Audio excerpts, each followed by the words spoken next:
আপনি কি জানেন পৃথিবীতে এমন একটি দেশ আছে যার আয়তন মাত্র একটি ছোট যুদ্ধজাহাজের সমান আর জনসংখ্যা হাতে গোনা কয়েকজন, কিন্তু তারা নিজেরাই নিজেদেরকে স্বাধীন রাষ্ট্র হিসেবে ঘোষণা দিয়েছে। বলছিলাম সিল্যান্ড নামের একটি রহস্যময় দেশের কথা, যার জন্ম হয়েছিল যুদ্ধজাহাজের ধ্বংসাবশেষের উপরে। এই দেশটি কোনো বিশাল ভূখণ্ডের উপরে নয়, বরং ব্রিটিশ উপকূল থেকে প্রায় 12 কিলোমিটার দূরে উত্তর সাগরের মাঝখানে একটি পরিত্যক্ত সামরিক প্ল্যাটফর্মের উপরে দাঁড়িয়ে আছে। তো আজ আমরা এই ছোট্ট দেশটির ইতিহাস, জনসংখ্যা এবং আরও বিভিন্ন তথ্য জানব যা এর আগে হয়তো আপনারা কখনো শোনেননি। তো চলুন শুরু করা যাক। মাত্র 400 স্কয়ার মিটারের এই দেশটি সম্পূর্ণ দাঁড়িয়ে রয়েছে দুটি পিলারের উপরে। এই দেশটি নদীর মাঝখানে হওয়াতে এর আশেপাশে কোনো ঘরবাড়ি বা কোনো দ্বীপ নেই। তবে এখানে যেতে হলে আপনাকে বিশেষ হেলিকপ্টার বা বিশেষ ধরনের বোটে করে যেতে হবে। আর হেলিকপ্টার রাখার জন্য এই দেশটির উপরে একটি হেলিকপ্টার ল্যান্ডিং প্যাড বানানো হয়েছে, যেন খুব সহজেই এর উপরে হেলিকপ্টার ল্যান্ড করতে পারে। তবে অবাক করা ব্যাপারটি হচ্ছে, পৃথিবীর আর অন্যান্য দেশগুলোর মতো এই দেশেও আপনি পারমিশন ছাড়া যেতে পারবেন না, কারণ পৃথিবীর অন্যান্য দেশগুলোতে যাওয়ার জন্য যেমন পাসপোর্ট ভিসার প্রয়োজন হয়, তেমনি এই দেশেও যাওয়ার জন্য আপনাকে অবশ্যই পাসপোর্ট ভিসা করতে হবে। তাছাড়া এই দেশটিতে টাকা এক্সচেঞ্জ করার জন্য নির্দিষ্ট একটি ব্যাংকও রয়েছে। আপনি চাইলেই সেই ব্যাংকটিতে টাকা এক্সচেঞ্জ করতে পারবেন। তাছাড়া আপনি ইচ্ছা করলেই এই দেশটির নাগরিকত্বও কিনতে পারবেন। সেই ক্ষেত্রে আপনার গুনতে হবে প্রায় 50 ইউরোর কাছাকাছি।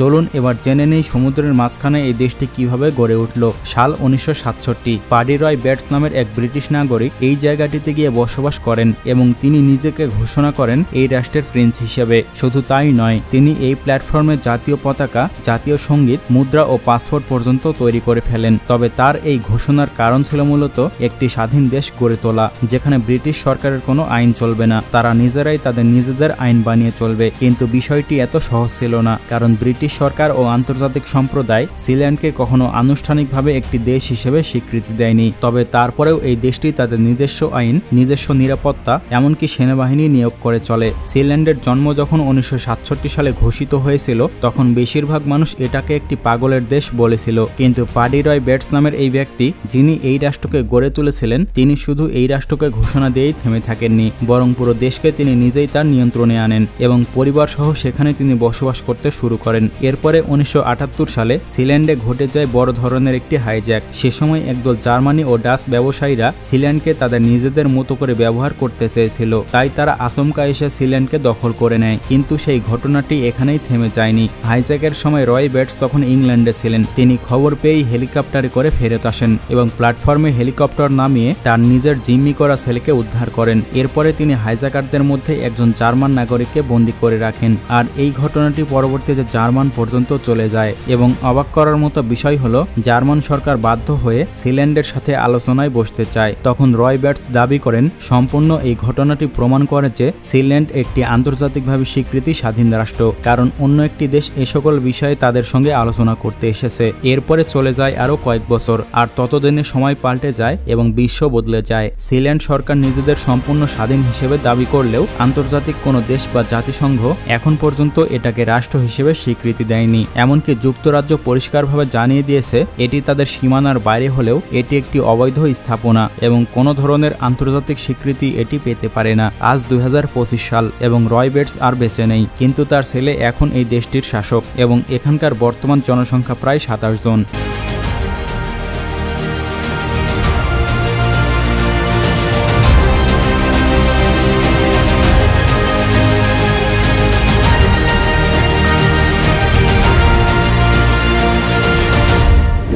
চলুন এবার আমরা পাড়ি জমাই ইতালির বুকে লুকিয়ে থাকা এক ছোট্ট পাহাড়ি এলাকায়, যেখানে পা রাখলেই আপনি ইতালির সীমানার বাইরে চলে যাবেন, কারণ সেখানকার মানুষরা বলে তারা ইতালির কোনো অংশ নয়। তারা হলেন সেবর্গার রাজ্য নামে একটি স্বাধীন দেশের নাগরিক। হ্যাঁ, ঠিকই শুনেছেন, ইতালির উত্তর পশ্চিমে ফরাসি সীমান্তের কাছাকাছি লিগুরিয়া অঞ্চলের ছোট্ট একটি পাহাড়ি গ্রাম এটি, যেখানে বসবাস করে মাত্র কয়েকশো জন মানুষ। কিন্তু আশ্চর্যের বিষয় হচ্ছে, এই মানুষগুলো নিজেদের পরিচয় দেয় একটি আলাদা রাষ্ট্র হিসেবে, আর তাদের রয়েছে নিজস্ব রাষ্ট্র বাদ্যযন্ত্র, নিজস্ব মুদ্রা, নিজস্ব পাসপোর্ট, এমনকি জাতীয় সঙ্গীত পর্যন্ত।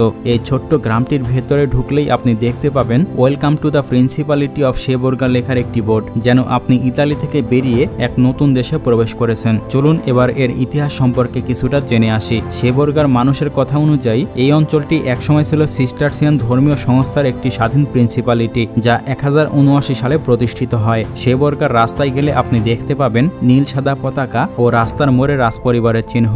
আজও সেখানে রয়েছে নির্বাচিত রাজা, আর প্রতি কয়েক বছর পর পর সেখানে হয় রাজ্য নির্বাচন, যেখানে জনগণ ভোট দিয়ে বেছে নেয় তাদের পরবর্তী শাসককে। তবে শেবোর্গা আন্তর্জাতিকভাবে কোনো দেশ হিসেবে স্বীকৃতি পায়নি এবং জাতিসংঘ তো দূরের কথা, ইতালিও এটিকে তাদের নিজের অংশ বলে দাবি করে। কিন্তু তারপরেও এই রাজ্যের মানুষরা তাদের নিজেদের পতাকা উড়ায়, পাসপোর্ট ইস্যু করে এবং বিদেশি সাংবাদিক বা পর্যটক এলেই রাজপরিবার থেকে কেউ না কেউ তাদের সংবর্ধনা জানায়।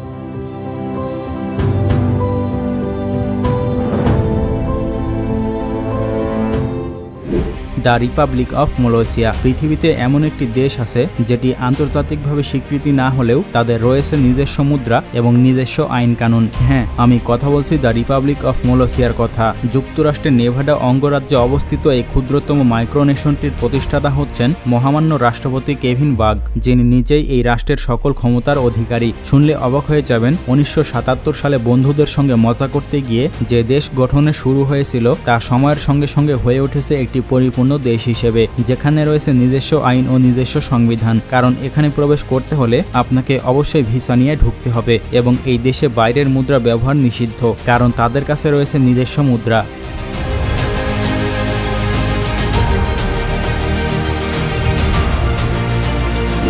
এতক্ষণ তো শুনলেন বিভিন্ন রাজ্য এবং আন্তর্জাতিকভাবে স্বীকৃতি নয় এই সকল জায়গা ও রাজ্যগুলোর কথা, কিন্তু এবার আপনাদের বলবো একটি আন্তর্জাতিকভাবে স্বীকৃতি পাওয়া দেশ সম্পর্কে, যার নাম টুভালু। হ্যাঁ, প্রশান্ত মহাসাগরের নীল জলরাশির একেবারে মাঝখানে হারিয়ে থাকা এক ছোট্ট দ্বীপরাষ্ট্র এটি, যেটি পৃথিবীর চতুর্থ ক্ষুদ্রতম দেশ, যার মোট আয়তন মাত্র 26 বর্গ কিলোমিটার। মানে সহজভাবে বললে এই দেশটিকে 5676 বার এক জায়গায় করলে বাংলাদেশের আয়তনের সমান হবে।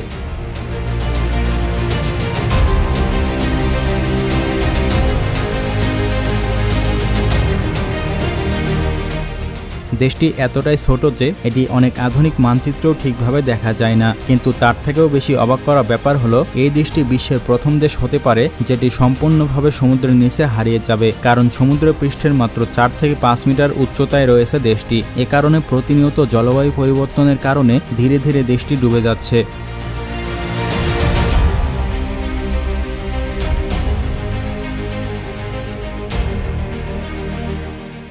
তাছাড়া এখানকার মানুষ জানে যে তাদের দেশ একদিন মানচিত্র থেকে মুছে যেতে পারে। এই দেশের মূল অর্থনীতি হলো মাছ ধরা এবং আন্তর্জাতিক রেমিটেন্সের উপর নির্ভরশীল, কারণ এই দেশের বিভিন্ন মানুষ পৃথিবীর বিভিন্ন দেশগুলোতে বসবাস করে। 2023 সালের সর্বশেষ তথ্য অনুযায়ী দেশটির জিডিপি পার ক্যাপিটা প্রায় $5,465 বা $6.5 লক্ষ টাকা।